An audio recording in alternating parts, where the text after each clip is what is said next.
После вспышки коронавируса в Китае администрация Пекина усилила давление на жителей уйгурского региона, начав массовую высылку во внутренние провинции для эксплуатации в качестве дешевой рабочей силы. В видео, опубликованном уйгурскими активистами, запечатлены сотни людей, которых посадили в автобусы и направили на принудительные работы во внутренние районы Китая. Примечательно, что на людях, ожидающих посадки, была одинаковая одежда. Известно, что Китай содержит в лагерях перевоспитания миллионы тюрков.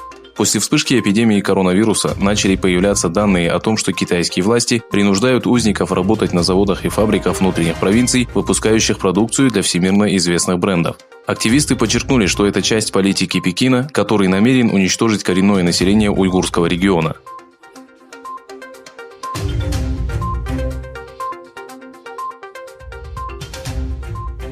По данным информационного агентства «Голос Америки», Коммунистическая партия Китая, которая запустила в Восточном Туркестане систему сбора личных данных и телефонных переговоров, установив над его жителями тотальный контроль, ввела данную систему в городах и поселках 15 внутренних провинций под предлогом борьбы с коронавирусом.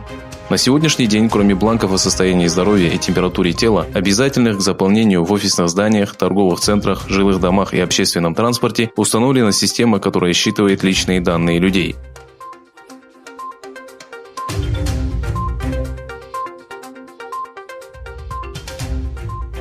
Китай, ставший источником эпидемии коронавируса и столкнувшийся с критикой мирового сообщества, борющегося с данным вирусом, начал оказывать поддержку другим странам.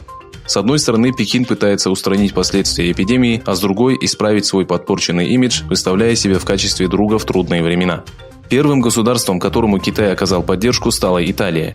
Китай обязался отправить в Евросоюз 2 миллиона хирургических масок, 200 тысяч масок N95 и 50 тысяч диагностических установок.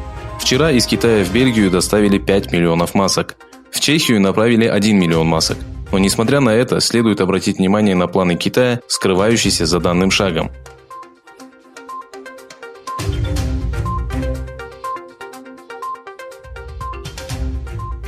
Министр здравоохранения Турции Фахриддин Коджа опубликовал в Твиттере следующее сообщение. За последние сутки были протестированы 3656 человек с подозрением на инфекцию, 311 из которых оказались положительными. Число инфицированных достигло 670. На сегодняшний день мы потеряли 9 человек. Все они были пожилыми людьми.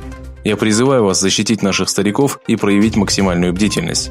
С другой стороны, в Нидерландах из-за коронавируса погиб 82-летний мужчина и 2 женщины в возрасте 70 и 66 лет. Все они являлись гражданами Турции. Эпидемия коронавируса, жертвами которого по всему миру стало свыше 10 тысяч человек, стремительно распространяется. Зафиксировано более 250 тысяч случаев. За последние 24 часа в Италии погибло 627 человек. Общее количество жертв составило 4032 человека.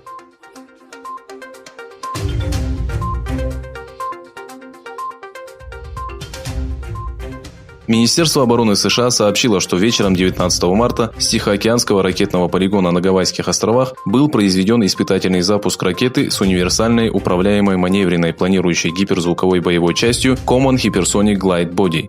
Заявлено, что боевой блок в ходе успешного испытания развил гиперзвуковую скорость и достиг заданной точки. Адмирал Джонни Вульф, являющийся директором программ по военно-морским стратегическим системам, сообщил, что испытание было осуществлено армией и военно-морскими силами при участии Агентства по противоракетной обороне США, которое осуществляло мониторинг испытания. Благодаря скорости, превышающей скорость звука в 5 раз, гиперзвуковое оружие может поразить цель на расстоянии 1000 километров за считанные минуты. США ускорили разработку данных технологий в связи с тем, что Китай и Россия увеличили свои ядерные и гиперзвуковые возможности.